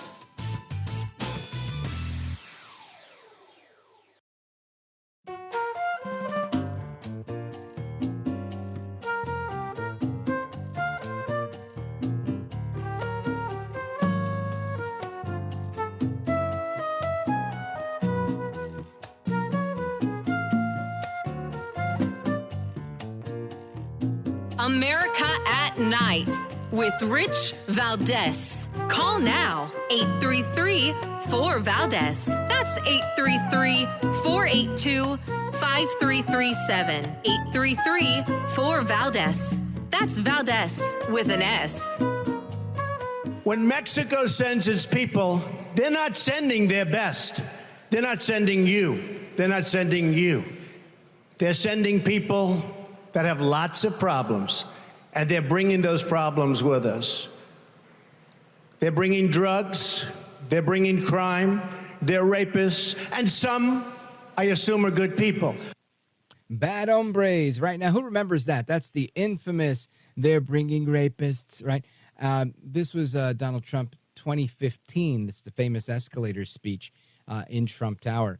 And this was the one that made him public enemy number one. Everybody said, oh, my gosh, this guy, how dare you say these things? Yet time and again, you could play this audio over and over, and it rings true. Now, it's not necessarily about Mexicans per se. Maybe that was a misstatement that I would agree that wasn't correct, but people coming through Mexico, I think, is a better way to say it. Yeah, we don't know who they are. And when they're unvetted, they're unvetted. And as we heard from Congressman Keith Self earlier, they're living in airports now. We don't know who these people are. And this is where we are. And I just want to remind you, I'm going to get to your calls momentarily, but I wanted to put this out there for you to mull on a little bit. And there was a nursing student. Her name's Lakin Riley. She did not know who Jose Ibarra was, but we do know that Jose Ibarra murdered her. Listen to the police chief in Athens, Georgia. I'm here to share that we have a suspect in custody for Lakeland's murder. We are obtaining arrest warrants for Jose Antonio Ibarra, 26 years of age. He lives here in Athens, but is not a U.S. citizen. And again, that is Chief Clark, the police chief in Athens, Georgia, Jeffrey Clark. Now, I bring all of this up again because I'm going to talk about immigration at the bottom of the hour. But I wanted to put this out there right now because, again, Trump was so widely criticized for this. And this poor girl's lost her life. A 26-year-old guy, Jose Ibarra, charged with murdering the nursing student. Her body was found dead on the University of Georgia campus after going for a run. Jose Antonio Ibarra, he was arrested on Friday, today, for allegedly kidnapping and killing the 22-year-old girl. I have a daughter that's 22 years old who lives on a college campus. And I happen to be a brown person, a person of color. Do you think I care? No, I want the border closed like anybody else because I love my little girl. And I look at this poor girl right here, and I think, oh, my God, I have a girl identical to this, right? 22 years old, in college, trying to start her life. This girl doesn't have a life today. And I'm supposed to sit here and listen to some left-wing lunatic tell me why it's important to have new Americans coming across the border when we don't know who they are? And when I make a statement like, oh, then you put them in your house or leave your front door open. You have a fence around your house, right? And they say, oh, it's not the same. No, it's very much the same. And people are paying the price. People's children are paying the price. How anyone could really, and this is a general statement now. I have to tell you, if I were a Republican, which I happen to be, and Biden was my president, and these things were happening, I wouldn't be a Republican anymore. I would say, listen, I'll hold on to my conservative principles, but there's no way I can identify with a party like the one that Joe Biden identifies with. There's no way. I could never, in good faith, look in my mirror every day and say, yeah, I support Democrats. I can't. I don't know how they support him. At some point, you have to cut bait and say, no, absolutely not. I'm not doing this. Anyway, I want to get your thoughts on this. We got a full call board. We got calls from all over the country: Idaho, Montana, Tampa, Florida, Delaware, South Carolina, California, Montana, Tennessee, and Indiana so far. That's just the first 9 calls. So let's get some of these going. I want to start off with Jacob calling us from San Jose, California, KVTA. Jacob, welcome. You're on with Rich Valdez. Yes, Rich, the DHS Secretary Alejandro Mayorkas, he's the subject of articles of impeachment from the House, and those articles apparently have already been sent over to the Senate, where there's going to be a trial according to the Constitution. However, there are some GOP people that have received word from the staff of Mitch McConnell, the leader, the GOP leader in the Senate, the minority leader, that the majority leader, that would be Mr. Schumer, Senator Schumer, is going to table the articles of impeachment and repudiate the constitutional duty to have a trial. What do you think about that repudiation of his constitutional duty and in trying to do this tabling of the articles? Well, this is an area I'm not expert in, but I've seen this happen a million times, right? I've seen the Senate has enormous power. They write their own rules in many ways on how they deal with matters in the Senate. And this is part of what the House, had to negotiate when they got rid of McCarthy. So I can tell you this, whether they have the trial or don't have the trial, I think there's an acquittal because they have all the votes. I'm with you. I think we should have one, but we've seen this before, right? It's not. I don't think this is without precedent for them to say that they're just not going to do it. I think they have this ability, and it sucks, right? But it is what it is. I think if something as serious as your colleagues in the House, they bring something up and they say, "Hey, we want to impeach a cabinet member, an officer," then let us go ahead and do that, and it's up to them to conduct a trial and to get the acquittal, and then that's it. It is what it is. I mean, it would be great if they can get a conviction. I don't think that they can. The political will isn't there, but at least go through the motions, and that's due process. So I agree with you in so much as we should have it. It doesn't surprise me. It disappoints me, but it doesn't surprise me at all that this is what Chuck Schumer and the Democrats are doing, Jacob, lamentably. Thank you for your call. Big shout out to everybody in California, by the way. KVTA in the building. Shout out to San Jose. Let me see. We're going to continue. I want to go to Charleston, South Carolina, but I think we're going to get cut off by the music. So, Anna Maria, hang on. We're coming your way right after this. We're going to continue our conversation on immigration and everything else that we talked about tonight. Plus, we're going to make our way across the country. Let's see, Boise, Idaho, Evergreen, Montana, KOFI, Tampa, Florida, WWTK, Townsend, Delaware, WDEL. Let me see, Union City, Tennessee, WCMT. It's always good to connect with folks that are all over the country. We're going to go to your calls straight away. And, of course, the program is available about 30 minutes after we finish the live broadcast. You can hear it as a podcast.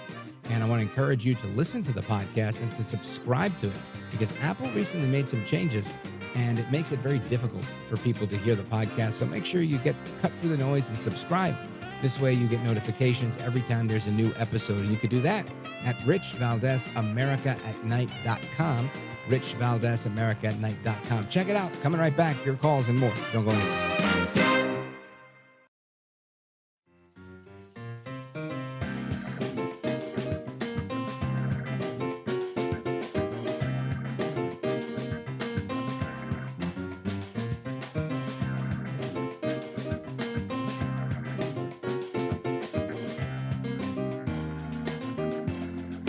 Congratulations on just an amazing show.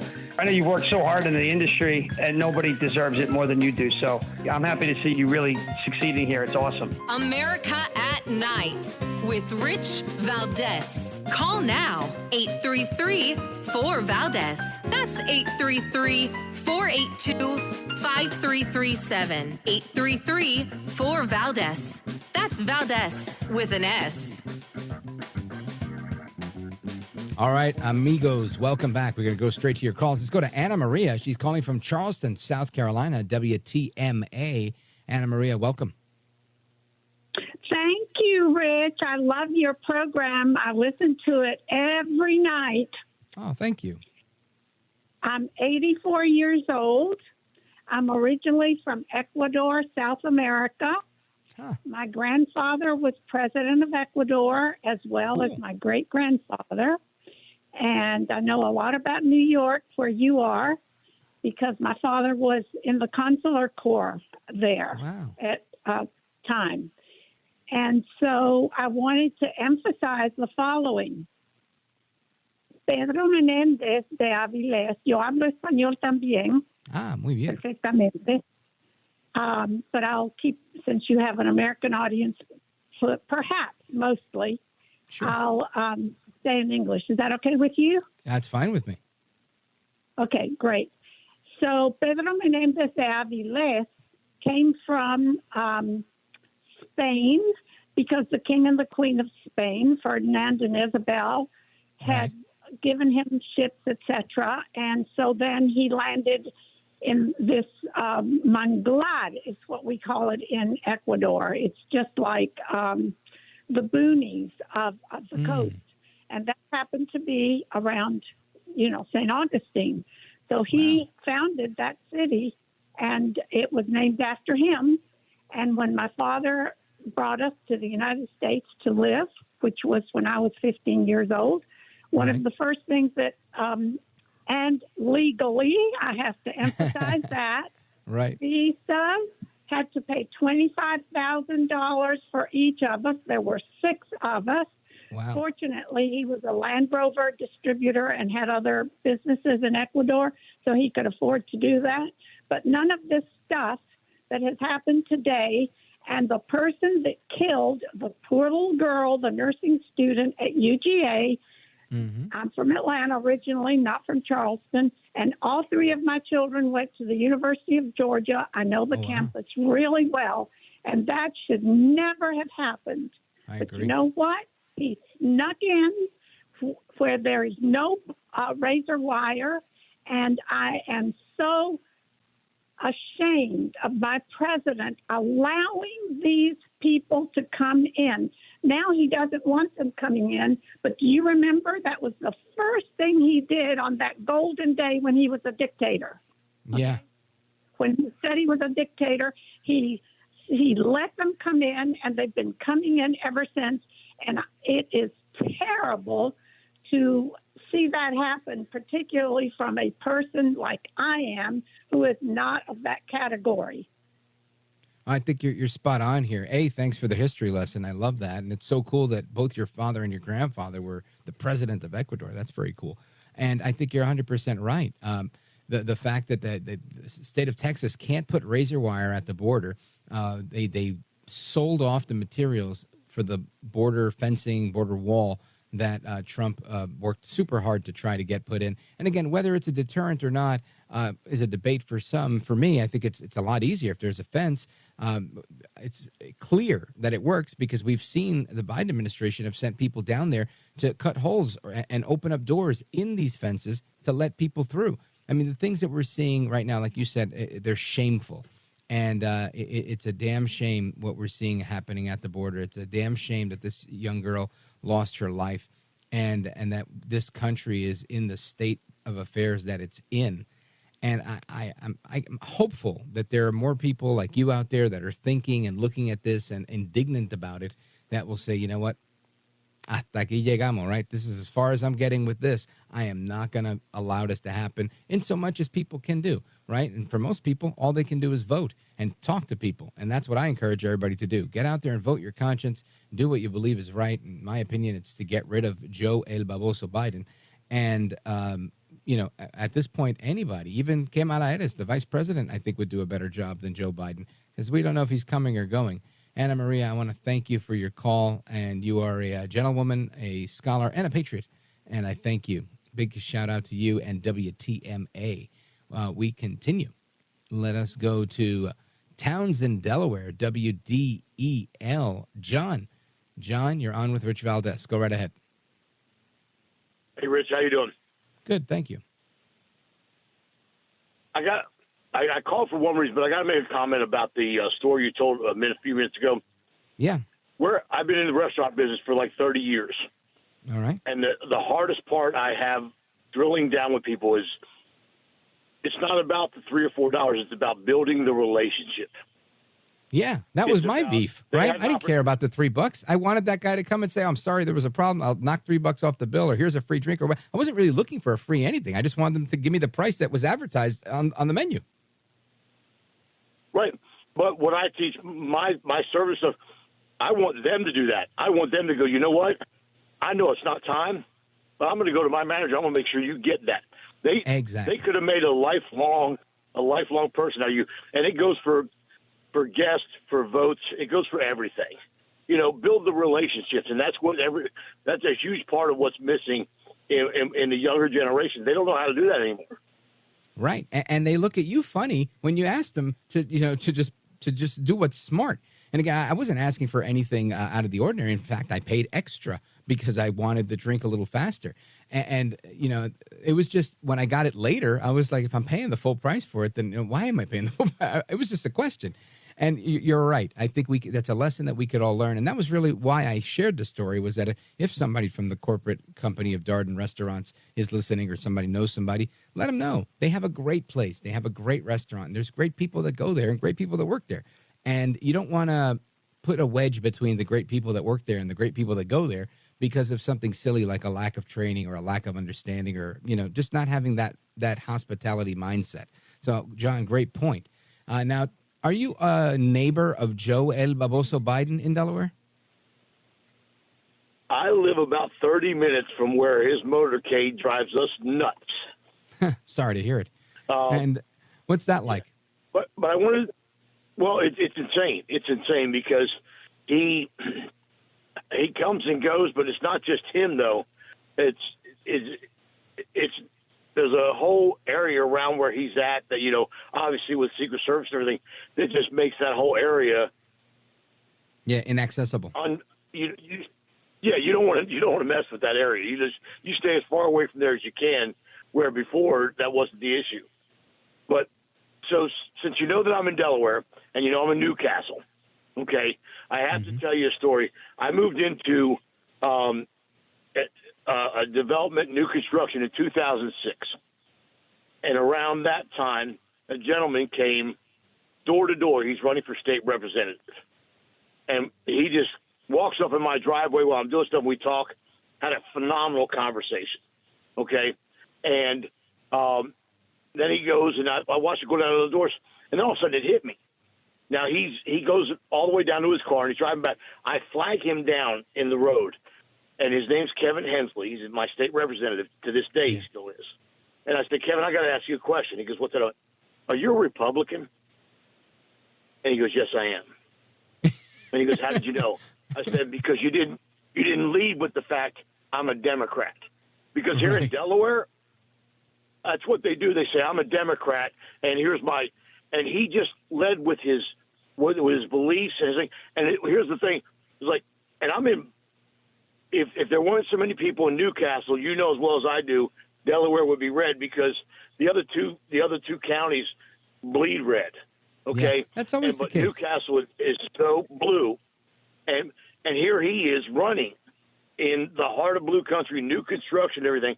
And by going, he went door to door and talked to everybody in neighborhood after neighborhood, and he won, and he beats Democrats by 30 to 40 points every election. Wow. It's amazing what will happen, right? When you go door to door, when you pound the pavement, you press the flesh, you kiss the babies, you got to shake hands and get to know people, because that's what representatives are supposed to do. And those that do it well, they do it well, and they reap the benefits of that. John, thanks for the call. I appreciate the insight. Hope to hear from you again. Big shout out to you and everybody on WDEL Delaware in the building. Not Joe, but his neighbors. And we're coming right back. The rest of your calls and more. Don't go anywhere. This is America at Night with Rich Valdez. Call now, 833-4-VALDEZ. That's 833-482-5337. 833-4-VALDEZ. That's Valdez with an S.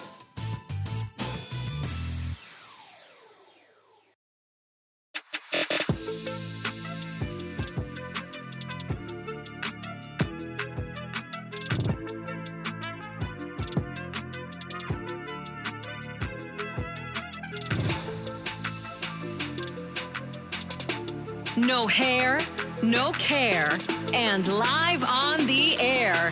It's Rich Valdez. Call now, 833-4-VALDEZ. That's 833-482-5337. 833-4-VALDEZ. That's Valdez with an S. All right, America, welcome back. We continue with the rest of your calls. And let's see, where do we go from here? We're going to go to Tampa, Florida, WWTK. Check in with Eduardo. Eduardo, go ahead. You're on with Rich Valdez. Welcome. Yeah, Rich, before I bring up my point on social media over here in Florida, they made a new law. Tina Maynor, she's a mayor in Dalton, suburb of Chicago. You could see her possibly remove, the trustees have called a federal investigation for misuse of funds, just put it that way. So stay tuned on that. There's got to be a black eye in Chicago because they're going to be hosting the DNC, and that's going to pop up on the news. So we'll see what happens with that. Right. Yeah, the RNC is in Milwaukee, right? And the DNC is in Chicago. Right, RNC is going to be in Milwaukee, but in Chicago, DNC, right. Excellent. Well, what's on your mind? Talk to me about social media. Yeah, the social media, they did a law here in Florida, 16 years and under. And I definitely support that because when you hear stories like a honor student stabbing his mother, and even all the way, this is even going all around the world. Germans stabs 4 students. So these young people are very influenced by TikTok and Facebook and all this garbage that we didn't have because I'm Generation X. When back then we didn't have any of this stuff. And yeah, we had VHS and the streets, right? Yeah, because we still went outside. Yeah. It's interesting to see how much of a role social media plays. On a lighter note, I was watching one of those little videos that they put on Instagram, Eduardo, and it said parents in the future will be like, meaning like the kids of today are one day going to be parents, and it was showing how superficial they are. The girl's introducing her new boyfriend to her parents, and they were like, "How many followers does he have? Does he have any major sponsors?" And and it was just really funny to see that how superficial and how materialistic the conversation was. And of course, it was a parody. It was a play on the whole situation. But there's always some truth in that, which is what makes it funny. That will this generation remain this materialistic because that's what they are today? And I don't know. I mean, I think I was a hard-headed jerk when I was a little kid, and I'm a little bit less of a hard-headed jerk today. Probably still a hard-headed jerk, but a little bit less so. And I think you have to give people credit for growing up and maturing. So hopefully that doesn't stay that way. But I think what you're talking about, the idea of putting an age restriction on social media, is probably something that is a good idea. And ultimately parents need to be aware of what's going on, because there was always a restriction, right? You had to be 13, you had to be whatever. I know with my kids, they wanted that stuff in like 4th grade, 5th grade, and it wasn't as advanced, right, until they got to like 6th grade. And back then it was like Vine, which I think became TikTok or whatever. But the idea was, I think you got to slow it down and prepare your kids so that they're hopefully mature enough to handle something like that without going off the deep end. But that doesn't mean anything, right? Because ultimately the content becomes more and more pervasive, if you will. And then it can still affect people. I find myself scrolling sometimes, and then I'm like, oh my gosh, 11 minutes in, and I'm wasting time. So I think that it's a good point, Eduardo. Yeah, thank you very much, Rich. Yep. You bet. Have a great weekend. I appreciate the call. Big shout out to Tampa and WWTK. Let us, let's see. Well, we'll take a pause right here. We'll come right back for the speed round. Ohio, Montana, Idaho. Don't go anywhere. This is America at Night with Rich Valdez. Call now, 833-4VALDEZ. That's 833-482-5337. 833-4VALDEZ. That's Valdez with an S.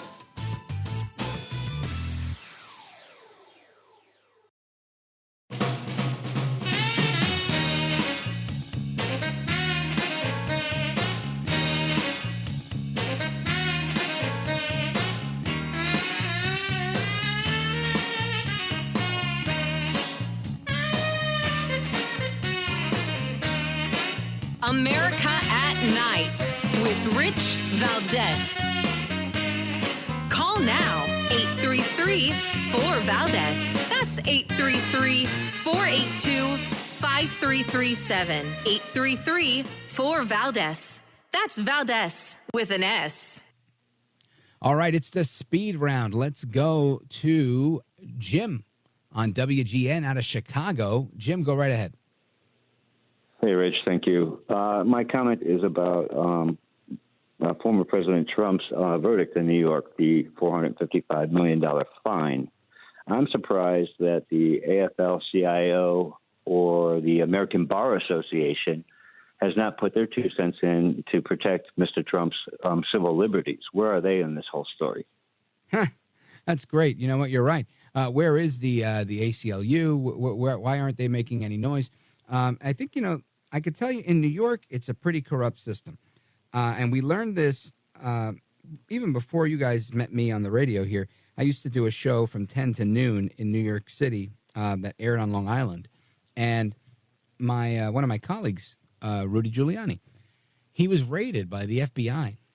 And they took his iPad, his cell phones, a bunch of things to try to prove that he was somehow this evil person. And without any type of due process, they unilaterally decided, the New York Bar, that they were going to prevent him from practicing law, which, of course, limits his ability to earn a living. Thank God he's also a broadcaster in addition to being a lawyer. But I learned then that when these people want you out or they want to hurt you, they're going to hurt you. And typically, the more allegiance you show to Trump, the more they're going to try and hurt you. And that's kind of how they do it. They want to bend your will and kind of break you so that you won't be any type of supporter of his. And it's just amazing the way they try to ostracize him and anybody that's associated with him.